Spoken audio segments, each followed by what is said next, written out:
केंद्रीय सूचना एवं प्रसारण और खेल मंत्री अनुराग ठाकुर ने न्यूज 18 से बातचीत में कहा कि कई बार विपक्ष ने प्रयास किया लेकिन देश ने पीएम मोदी पर विश्वास किया।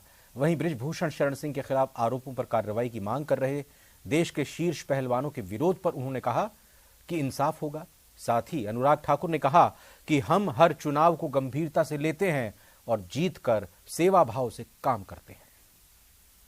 राहुल गांधी बोल रहे हैं, just do the math, a united opposition will defeat the BJP on its own. ये पहली बार नहीं, बहुत बार प्रयास हुआ। महागठबंधन पहले भी बना, कई गठ इकट्ठे आए, यानी कि कई दल इकट्ठे आए और उन्होंने प्रयास किए। 2019 में भी, 2022 के उत्तर प्रदेश के विधानसभा में भी, कई अन्य राज्यों में भी इस तरह के प्रयास किए गए।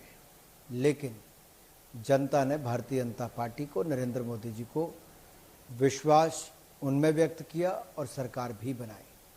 और 9 सालों के बाद मैं ये कह सकता हूं, देश वापस नहीं जाना चाहता।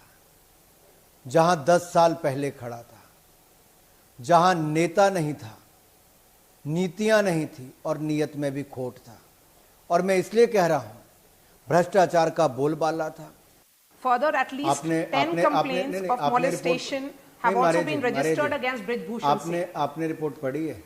This has come out. That means we believe that this has been obviously done because ना मुझे पता है ना आपको पता है, लेकिन पुलिस की चार्जशीट में सारी डिटेल आएगी।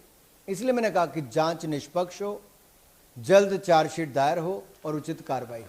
What will you tell those who are saying that you are trying to protect him because he is your party MP? कोई फर्क नहीं पड़ता जी, पार्टी के एमपी बहुत होंगे।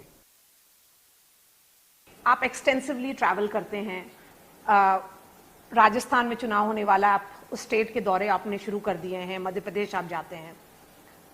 ये सब स्टेट्स में, खास करके मध्य प्रदेश, ये बोला जा रहा है कि it could go the Karnataka way. Are you concerned? Is the government concerned? देखिए, हम हर चुनाव को बड़ी गंभीरता से लेते हैं, पूरी ताकत से लड़ते हैं और जीतने के लिए, क्योंकि जीतकर सेवा भाव के साथ काम करते हैं। यही मध्य प्रदेश आज से 2 दशक पहले बीमारू राज्य कहलाता था। भारतीय जनता पार्टी की सरकार आई, उस बीमारू राज्य से आज अग्रणी राज्यों में आके खड़ा होने की स्थिति में है। ये कैसे हुआ? ईमानदार सरकार शिवराज जी के नेतृत्व में भारतीय जनता पार्टी ने बनाई और चलाई वर्षों तक। इस उम्मीद को राहुल गांधी क्यों नहीं देख पा रहे हैं? मेरा सवाल आपसे ये होगा, क्योंकि वो वॉशिंगटन में है, 3 दिन का उनका दौरा चल रहा है यूएस का, लेकिन वो लगातार भारत में उनके इंस्टीट्यूशंस को, सब चीज को वो सब पे सवाल उठा रहे हैं और ये भी बोल रहे हैं कि ये डिस्ट्रैक्शन है।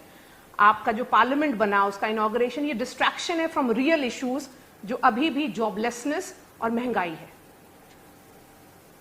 राहुल जी, अगर दुनिया में सबसे तेजी से बढ़ने वाली अर्थव्यवस्था भारत बना है तो ये सच्चाई है।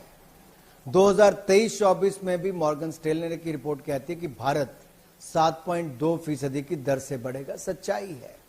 अगर 1,83,00,000 करोड़ रुपया अगर जीएसटी की कलेक्शन पिछले महीने हुई और ये जो मई का महीना आपका निकला है उसमें 1,53,000 करोड़ हुई और पिछले 16 महीनों में लगातार 1 लाख करोड़ से ज्यादा और कई महीनों में 1.5 लाख करोड़ से ज्यादा हुई, ये सच्चाई है।